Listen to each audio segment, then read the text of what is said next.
Buen día, profesor. Voy a explicar sobre el tema eje hipotálamo hipofisiario.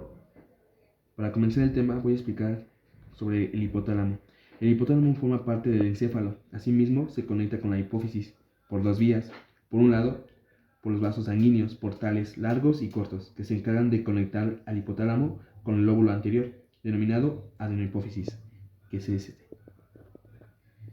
Con el lóbulo anterior, denominado adenopófisis, o bien por fibras nerviosas, que son estas, que viajan desde el núcleo supraóptico y el paraventricular, que es este, hasta el lóbulo posterior de la hipófisis, denominado neurohipófisis, que viene de este lado.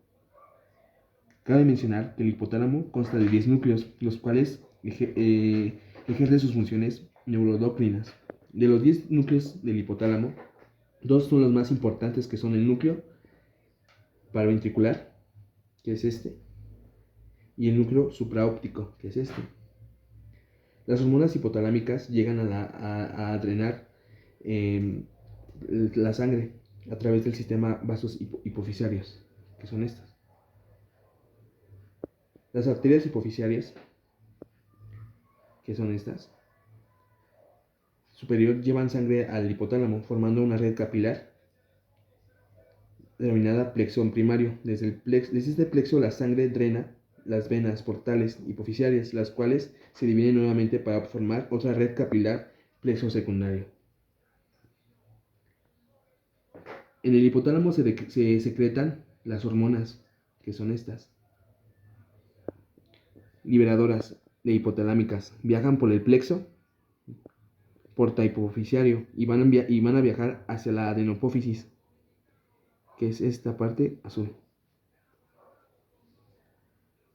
Esas hormonas viajan por el plexo posterior de la hipófisis, estimulan a las células que están ahí para producir sus respectivas hormonas. La adenopófisis sí produce hormonas. En contraparte, la neuropófisis no. Los axones de la neurona del hipotálamo llegan directamente al óvulo posterior de la hipófisis, denominado neurohipófisis. Van directamente a esta parte de la hipófisis que se denomina neuropófisis, el lóbulo posterior. Los axones de la neurona del hipotálamo llegan directamente, como lo acabo de mencionar. El lóbulo anterior, que es este, se decretan las hormonas del TSH, GH, LH, ACTH, prolactina, y cada uno, como el GH produce la hormona de crecimiento, el TSH es la tirotropina y la ACTH la corticotropina y la prolactina producción de leche. Ese es lo que produce la adenopófisis. De hecho, se deriva de la cavidad vocal de una estructura conocida como bolsa de Raque, que es esta parte. En cambio, el lóbulo posterior de la neuropófisis, en el hipotálamo tenemos dos núcleos, que son el núcleo paraventricular y el supraóptico. Estos dos núcleos producen ambas hormonas, tanto oxitocina como la antidiurética, que es esta. Estos núcleos producen esas hormonas, pero también producen más una que otra.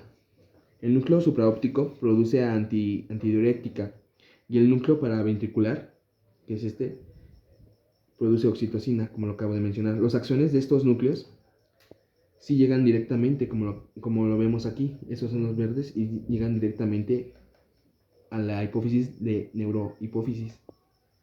Producen neuronas solo, este lado solamente almacena y las va a liberar las hormonas. La oxitocina y la vasopresina se producen en el hipotálamo. Desde aquí se produce todo esto, lo que acabo de mencionar, la oxitocina y la vasopresina, y llegan directamente a la neuropófisis. Se liberan estas hormonas. La antidiurética vasopresina tiene la función de reabsorber líquidos de los túbulos colectores. Y la hormona oxitocina, que es esta, la oxitocina, es la que se va a encargar de contraer el músculo del útero y sacar al bebé. Y también al momento de una eyección de la leche con las células epiteliales.